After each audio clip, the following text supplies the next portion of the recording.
Problems कभी भी solve नहीं करनी चाहिए, बल्कि इनका इशू बनाकर राजनीति खेलनी चाहिए। वो चिल्लाते हैं तो चिल्लाने दो, पहले चिल्लाएंगे, बाद में थक जाएंगे, फिर भूल जाएंगे। अभी आपने क्लिप को सुना और इस क्लिप को सुनकर शायद आपके मन में वो पुरानी यादें ताजा हो गई होंगी जो फिलहाल इस समय फिर से महाराष्ट्र कर्नाटक के बॉर्डर पर देखने को मिल रही है। जी हां, कई बार ये देखा जा रहा है कि बॉर्डर इश्यूज में जो आसपास के वहां डिस्ट्रिक्ट्स होते हैं वो फंस जाते हैं, भले वो लैंग्वेज का वॉर हो, म्युनिसिपल कमीशन का वॉर हो या ऐसे कोई भी डेवलपमेंट की चीज हो जो इन शायद जो डिस्ट्रिक्ट्स या विलेजेस होते हैं उनको नहीं मिल पाती है। तमाम अखबारों में कवर किया गया है कि कैसे कर्नाटक और महाराष्ट्र के बीच में इस समय एक युद्ध छिड़ा हुआ है और इस युद्ध का लैंग्वेज वॉर नाम देना गलत नहीं होगा। पर यह पहली दफा नहीं है। 1956 के बाद से हमने कई जगहों पे देखा है कि जहां बॉर्डर्स बन रहे हैं वहां बॉर्डर्स के आसपास में जो जिले आते हैं, जो गांव आते हैं, वहां पर ही विवाद छिड़ते रहे हैं। अखबारों में फिलहाल कवर किया गया है कि एक महाराष्ट्र कर्नाटक का रोड क्रैश या रैश हो रहा है, जहां पर एक व्यक्ति है, एक कंडक्टर है जो कि अलग भाषा में बात करता है और उसको पीट दिया जाता है। यह खबर तो अभी तक ठीक थी, पर हमें थोड़ा सा और कंसर्निंग कुछ चीजें इसके बारे में लग रही हैं जिसका हम पूरे विस्तृत विवरण करना चाहते हैं और आपके लिए एक डिटेल एक्सप्लेनेशन, ताकि अब यूपीएससी में अगर कोई क्वेश्चन आए यहां के लोकेशन, हिस्ट्री, पॉलिटी या लैंग्वेज को लेते हुए तो आप कर पाए। तो हम कोशिश करेंगे आपको इश्यू समझाने का, लैंग्वेज वॉर क्या है वो बताने का, पॉलिटी, हिस्ट्री, ज्योग्राफी में ले जाने का। और इश्यू है बेलगावी या बेलगांव। अब कंफ्यूजन तो यही है कि बेलगांव बोला जाए या बेलगावी बोला जाए, क्योंकि महाराष्ट्र में आज भी लोग बेलगांव के नाम से ही इसको जानते हैं और कर्नाटक में इसको बेलगावी डिस्ट्रिक्ट के नाम से जाना जाता है। हुआ कुछ ऐसे कि जो आप व्यक्ति को देख रहे हैं जो इस समय लेटे हुए अस्पताल में कंडक्टर हैं एक बस के, ये बस ऑपरेट करती है कर्नाटक स्टेट बस है जो कर्नाटक से महाराष्ट्र के बीच में ऑपरेट करती है। कर्नाटक से ऑपरेट करते हुए जब बेलगावी के पास आती है बस, तो वहां पर एक फीमेल चढ़ती है, उस बस को बोर्ड करती है और उसकी उम्र 18 साल से नीचे बताई जा रही है। उसने मराठी में कुछ बोला, इस कंडक्टर ने बोला कि हमें मराठी नहीं आती, आप जो भाषा है कोई और भाषा में मुझे समझाओ। इस बात पर कि मुझे मराठी नहीं आती, किसी और भाषा में समझाओ, लोगों ने घेर कर इस कंडक्टर को पीट दिया। ये तक भी हम थोड़ा बहुत डाइजेस्ट कर पा रहे थे, पर हमें तो इस बात पे आश्चर्य हुआ कि लैंग्वेज वॉर के चक्कर में पॉक्सो की धाराएं कहां लग गई। हमारे राज्य में दूसरी भाषा बोलोगे, यह बात बार बार बोलकर पॉक्सो की धारा लगा दी गई, मतलब prevention of children from sexual offences act, कि यह व्यक्ति उस फीमेल से जो 18 साल से नीचे है उससे कोई अलग भाषा में बात कर रहा था, इस पे पॉक्सो एक्ट लग गया है। पॉक्सो एक्ट लगता है सर सेक्सुअल अब्यूज हैरेसमेंट के नाम पर, ना कि लैंग्वेज के आधार पर लगाया जाता है। तो फीमेल का जो एक साथ में फ्रेंड भी था, उसने आरोप लगाया कि इसने हैरेस किया, इसने कुछ ना कुछ एलिगेशंस लगे इसके ऊपर अच्छे खासे। खैर ये मुद्दा बाद का है। बस का कंडक्टर है, कंडक्टर कर्नाटक स्टेट का है, कर्नाटक की बस है, महाराष्ट्र जा रही है। इस कंडक्टर को हो सकता है कि मराठी ना आती हो, पर जब उस 18 साल से कम उम्र की महिला ने मराठी बोली तो इसने बोला कि हमें मराठी नहीं आ रही है, आप कृपया कोई और भाषा बोले, जिसपे आपत्ति दर्ज कराई गई। और जब लोगों ने पीट दिया तो एक प्रोटेस्ट चालू हो गया। प्रोटेस्ट ये चालू हो गया कि आप कैसे मराठी नहीं बोलना जानते हो, तो कंडक्टर को पीट दिया गया।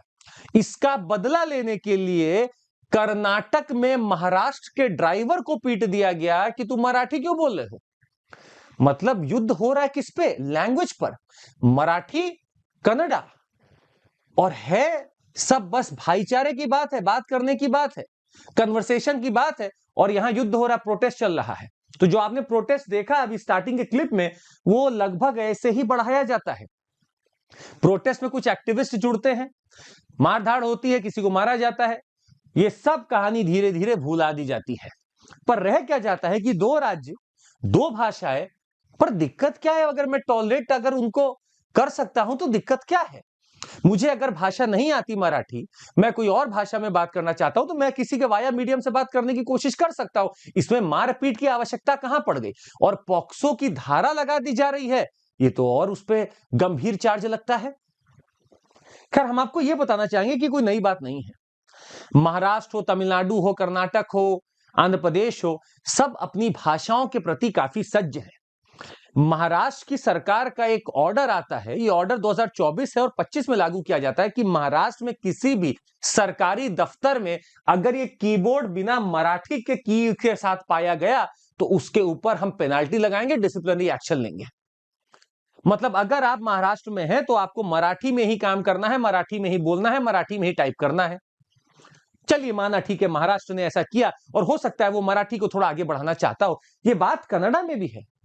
कर्नाटक में यह तक किया गया, भाई कर्नाटक ने एक बिल इंट्रोड्यूस किया कि 60% तक कन्नड़ा कंपलसरी है ऑन ऑल नेम बोर्ड। तो जितना नेम बोर्ड लगेगा कर्नाटक में उसमें 60% हिस्सा आप कन्नड़ा को देंगे।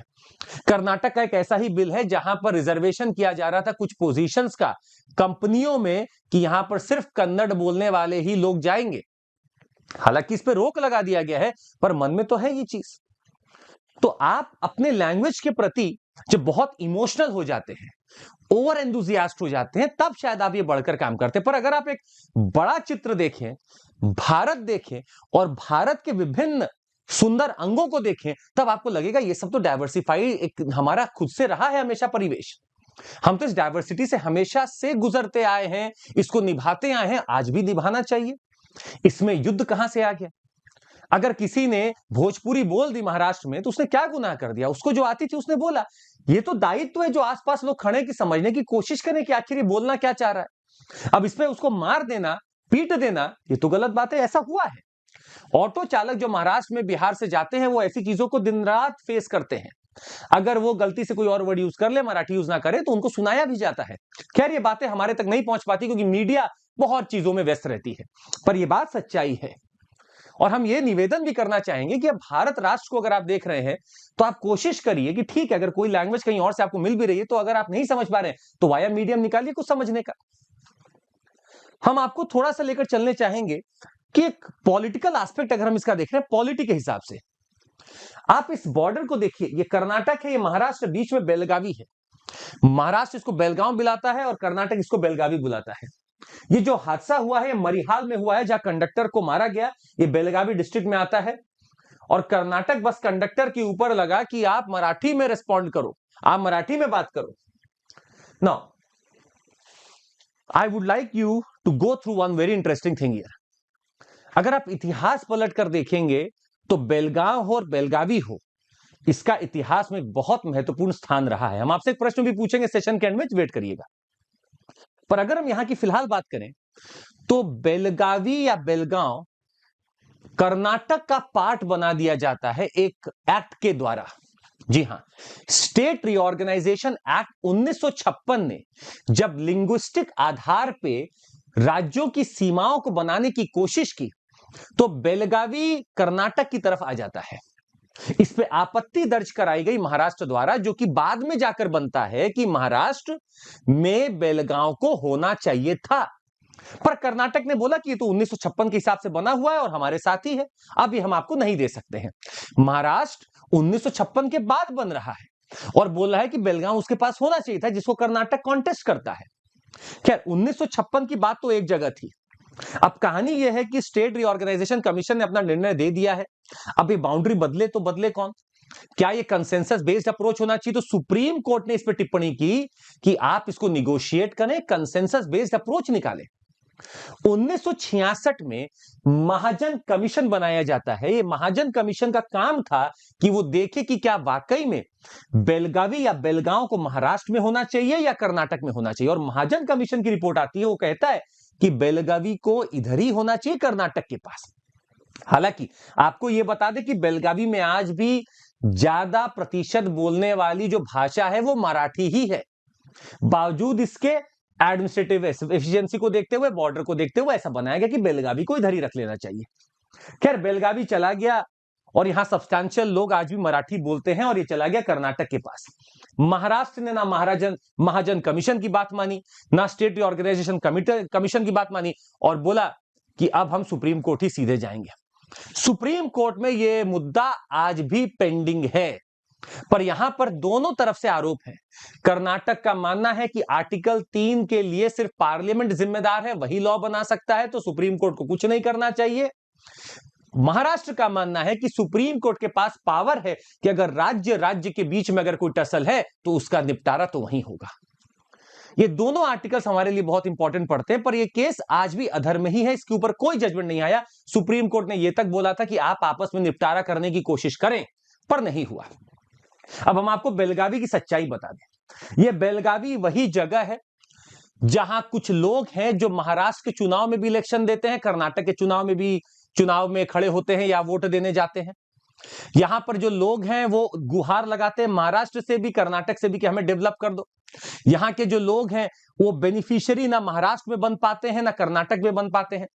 यहाँ के कुछ ऐसे गांव हैं जहां डेवलपमेंट ना महाराष्ट्र कर रहा है ना कर्नाटक कर रहा है। यहाँ पे कुछ गांव है जो कि नो मैंस लैंड बने हुए हैं, वो कहां के उन्हें खुद नहीं पता।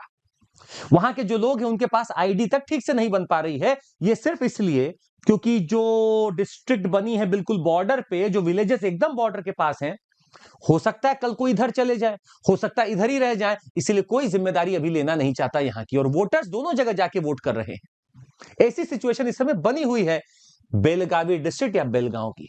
अब आप खुद सोचिएगा, इसका एक सोल्यूशन तो दे देना चाहिए था। अभी तक हमारे पास ना जाने बहुत सारे कमीशंस बनते रहते हैं, बहुत सारे जजमेंट्स आते रहते हैं, हमें एक जजमेंट अभी तक दे देना चाहिए था और इसको एक जगह फिक्स कर देना चाहिए था ताकि वहां के लोगों का भला हो सके।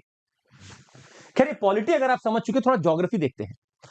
बेलगावी हमने आपको दिखाया उस पठार पे ही है, और पठार के हिसाब से अगर आप देखें तो लगभग पुणे से 350 किलोमीटर की दूरी पड़ती है, हैदराबाद से 540 किलोमीटर दूर है, गोवा बिल्कुल बगल में 150 किलोमीटर, बेंगलुरु 500 किलोमीटर है, और कर्नाटक में बेलगांव या बेलगावी आपको दिख रहा है। ये वही बेलगावी है जहां से नदियां बड़ी इंपॉर्टेंट निकलती हैं सर। घाटप्रभा नदी भी है, मालप्रभा नदी भी है, और यहां सिंचाई का ठीक ठाक साधन बनाती हैं। यहां पर एक गोकक फॉल्स भी आपको दिखेंगे जो घाटप्रभा नदी पर स्थित है। गोकक फॉल्स भी आपको यहां पर दिख सकते हैं। ज्योग्राफी वाइज बेलगांव एक बहुत बेहतरीन जगह, ठीक ठाक पानी के सोर्सेज आसपास मौजूद हैं, एग्रीकल्चर प्रोडक्टिविटी ठीक ठाक हो रही है यहां पर दिक्कत यही है कि आप जिस बॉर्डर पे खड़े हैं उस बॉर्डर पे आज तक डिस्प्यूट का निपटारा नहीं हो पा रहा है। तो कभी लैंग्वेज के नाम पर, कभी डेवलपमेंट के नाम पर, कभी चुनाव के नाम पर यहां कुछ ना कुछ चलता ही रहता है। पर इसका एक सोल्यूशन लेना पड़ेगा। इसका सोल्यूशन यही है, आप या तो इंटरस्टेट काउंसिल के तहत इसका सोल्यूशन निकाल लें, जो प्रेसिडेंट के पास अधिकार है। आप दोनों राज्यों के सीएम से बैठकर इसका पूरा निरस्तीकरण कर ले, वो ज्यादा ठीक है। या फिर अगर ये नहीं हो पा रहा है तो सुप्रीम कोर्ट इंटरवीन करके इसका जवाब दे ही देना चाहिए। आई फील जवाब मिलेगा तो ये बेहतर डेवलप कर पाएंगे और ठीक ठाक तरीके से आगे बढ़ भी पाएंगे, नहीं तो यहां इशू बना ही रहेगा और जैसा पहली क्लिप आपको दिखाई थी वो परेशान कर सकती है। हम आपसे एक सवाल पूछना चाहेंगे, देखते कितने लोग जवाब देते हैं। इतिहास में बेलगांव का नाम दर्ज है किसी एक सेशन के लिए, और उस सेशन की क्या इंपॉर्टेंस है आप नीचे कमेंट करके बताइएगा। हम मान जाएंगे कि आप बढ़िया पढ़ाई कर रहे हैं। इस सेशन का किसका सेशन है आप बताएंगे, और वो कब हुआ है, क्यों इंपॉर्टेंट है, कौन बड़ी पर्सनालिटी है वहां पर, आप नीचे कमेंट करके बताइएगा। हम इंतजार करेंगे। साथ ही में हम आपको बता दें सर, अब समय आ चुका है, देखिए आप इधर उधर सब जगह देख चुके हैं, अब आपका मन है पढ़ाई करने का, तो मिलकर जुड़कर पढ़ाई करिए। 60% ऑफ, 60% किस कोड पर? CMC कोड पर। जैसे आप CMC कोड डालेंगे हमारे ऐप पे जाकर सब्सक्रिप्शन चुनिए और 60% अगर प्रतिशत चाहिए आपको ऑफर तो CMC कोड लगाइए। आप हमारे कोर्सेस को 18 महीने के कोर्स को मात्र 24,999 में ले लेंगे। सोचिएगा, सच ए ब्यूटीफुल ऑफर। हमारे बैचेस चालू हो रहे हैं। CSAT एक आप ले सकते हैं 2999 में, आपको पूरा हमारा CSAT मिल रहा है। साथ ही में हमारे बैचेस अगर हम आपको दिखाएं तो प्रारंभ हिंदी का चालू हो चुका है, आगाज 27 का चालू हो रहा है, आरंभ 2026 का चालू हो रहा है, और इग्नाइट इंग्लिश में चालू हो रहा है। CMC कोड लगाइए, जुड़ जाइए, और हमारा एक आरंभ इवेंट है, जरूर इसको शेयर करिएगा। JEE नेक्सस के चैनल पे होने वाला है, इसको शेयर करिएगा। आज के लिए बस इतना ही। उम्मीद आपको पसंद आएगा। लाइक, सब्सक्राइब और शेयर जरूर करिएगा। जय हिंद।